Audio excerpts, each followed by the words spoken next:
Hi, in this video, we're going to take a look at how you can lock the canvas while you write in Samsung Notes on the Galaxy S21 series. First, let's go back to your home screen by tapping on the home button at the bottom of the screen. Then swipe up to go into App Screen. And in App Screen, tap on Samsung Notes. In here, I'm going to go back to All Notes and tap on the menu key on the left hand side.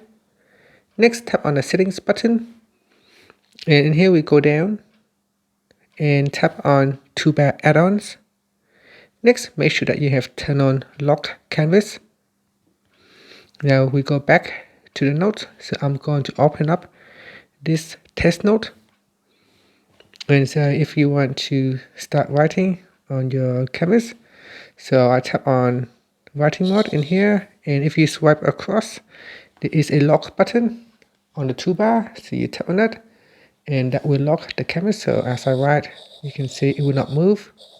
And if I want to move the page, I can use two fingers to move the page up and down. And that's how you can lock your note on the Galaxy S21 series. And finally, you can tap on the home button to go back to your home screen. Thank you for watching this video. Please subscribe to my channel for more videos.